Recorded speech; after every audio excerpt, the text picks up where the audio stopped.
नमस्कार। आज आधुनिक हिंदी के सर्वाधिक प्रखर जनकवि नागार्जुन की 110वीं जयंती है। नागार्जुन का साहित्य जन पक्षधर साहित्य है और उसमें अपने समय संदर्भों से सीधे संवाद की प्रवृत्ति मिलती है।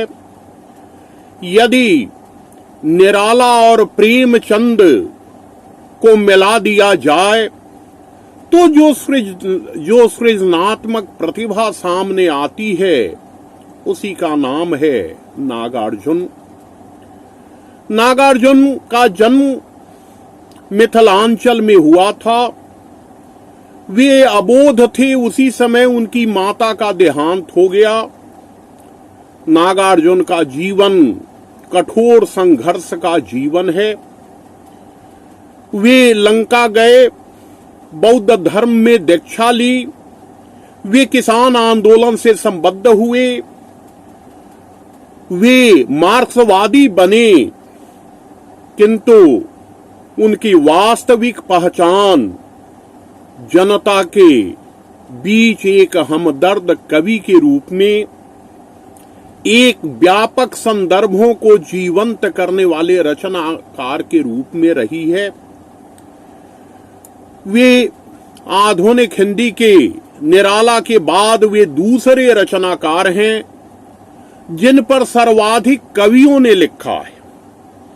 उन पर आलोचनात्मक ग्रंथ भी लिखे गए हैं। उन पर लिखते हुए त्रिलोचन ने कहा है, एक मजूर ने कहा नागार्जुन ने मेरे बच्चे को बहलाया, फिर रोटियां बनाई, खाई और खिलाई, खुशियां साथ मनाई। गम आया तो आए टोह टाह की घेरे, खड़े रहे असीम बनकर हठारा फेरे, फिरे नहीं चीताएं मेरी गनी गनाई। तो इस तरह वे जनता के बीच जाकर सृजन करते थे। इसलिए उनके साहित्य में भारतीय जनता का दुख दर्द पूरी जीवंतता के साथ व्यक्त हुआ है। हिंदी उर्दू के प्रसिद्ध शायर अदम गोंडवी ने उनके बारे में कहा, वामपंथी सोच का आयाम है नागार्जुन। वामपंथी सोच का आयाम है नागार्जुन, जिंदगी में आस्था का नाम है नागार्जुन।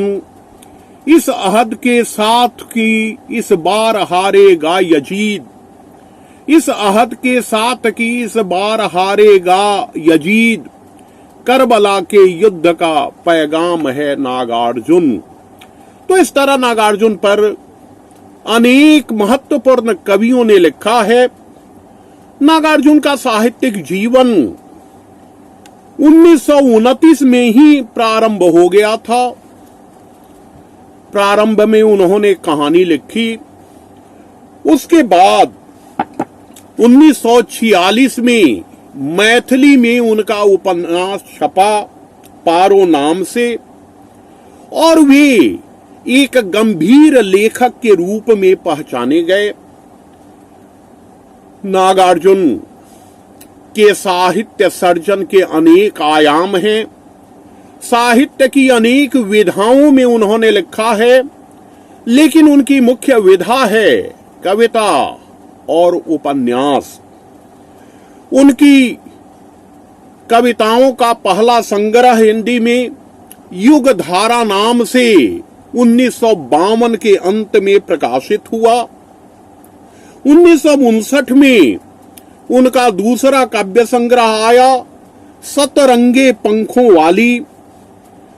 फिर 1962 में प्यासी पथराई आंखें। 1974 में तालाब की मछलियां। 1980 में तुमने कहा था। 1980 में ही हजार हजार बाहों वाली। इसी वर्ष खिचड़ी विप्लव देखा हमने। 1983 में पुरानी जूतियों का कोरस। 1984 में रत्नगर्भा। उसके बाद ऐसे भी हम क्या, ऐसे भी तुम क्या, आखिर ऐसा क्या कह दिया मैंने। 1988 में, 1990 में इस गुब्बारे की छाया में, 1994 में भूल जाओ पुराने सपने, 1997 में अपने खेत में, और फिर चंदना। उनके 2 प्रबंध काव्य भी हैं, भस्मांकुर और भूमिजा। इस तरह नागार्जुन का काव्य संसार अत्यंत व्यापक है।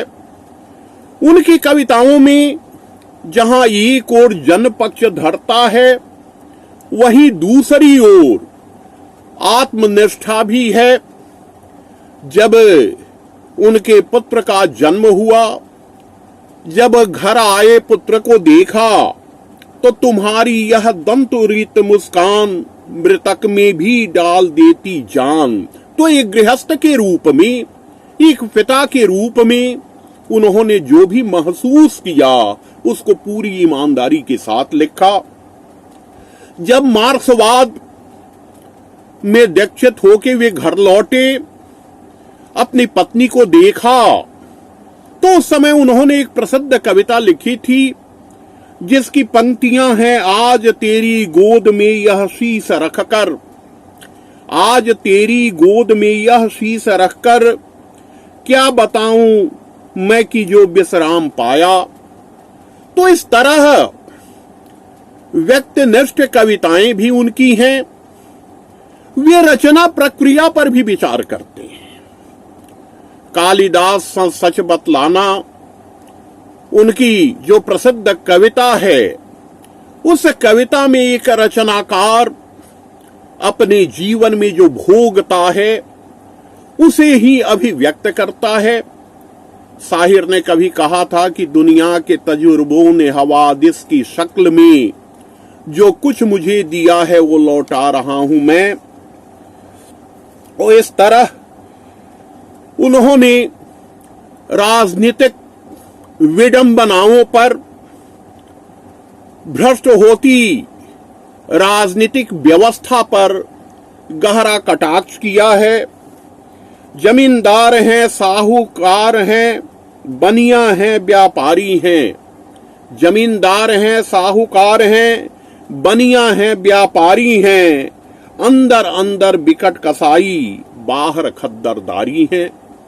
तो यह गहरा व्यंग है, यह उनका यथार्थ बोध है, जिसे बिना किसी आवरण के वे जनता के सामने रख देना चाहते हैं और उन नेताओं की कलई खोलना चाहते हैं जो आजादी के बाद इस देश के नव निर्माण की जगह अपने निर्माण और अपनी संपदा की वृद्धि में लगे हुए हैं। उन्होंने जनता के संघर्ष को व्यक्त किया है। अकाल पर उनकी प्रसिद्ध कविता है कि बहुत दिनों तक चूल्हा रोया। यह कविता उस समय जनता को सांत्वना ही नहीं देती थी, वह सत्ता पक्ष की आंख भी खोल रही थी कि अकाल के कारण जो भूखमरी है, जो जनता हताश है, उसकी हताशा कैसे दूर होगी। उन्होंने अपने देश में फैल रही बेरोजगारी पर भी चिंतन किया है। उन्होंने लिखा है, देश हमारा भूखा नंगा घायल है बेकारी से। देश हमारा भूखा नंगा घायल है बेकारी से, मिले न रोटी रोजी भटके दर दर बने भिखारी से। हरिजन घाता, प्रेत का बयान, गेहूं दो, चावल दो, अन्न पचीसी जैसी कविताएं उनकी व्यापक लोक दृष्टि का साक्ष्य देती हैं। 1958 में उनका बुकलेट छपा और जनता के बीच वितरित हुआ, प्रेत का बयान। लोकतंत्र के बाद जनता की जो आकांक्षाएं अधूरी रह गईं, वह अतृप्ति, वह आक्रोश प्रेत के बयान में व्यक्त है।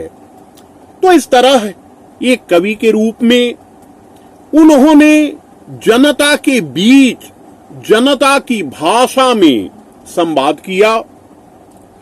चना जोर गरम प्यारे, मैं लाया मजेदार चना जोर गरम। चना खाए कांग्रेसी लोग कि जिनमें दुनिया भर के रोग, राज से न हो जाए वियोग, इसी से फैलाते हैं फोग। वोट पाने का उद्योग, भिड़ाते हैं छलबल का जोग, चना जोर गरम।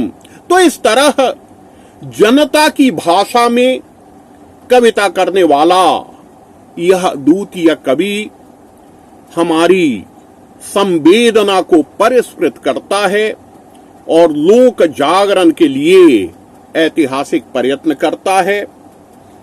इन्होंने मैथिली में भी कविताएं लिखी, इन्होंने बंगला में भी कविताएं लिखी, इन्होंने संस्कृत में भी काव्य रचना की। तो अनेक भाषाओं में लिखकर ये देश की अधिकांश जनता को जगाते रहे। इनके उपन्यास भी काफी महत्वपूर्ण हैं। मिथिलांचल का पूरा यथार्थ, स्त्री मुक्ति की रचनात्मक पहल इनके उपन्यासों में द्रष्टव्य है।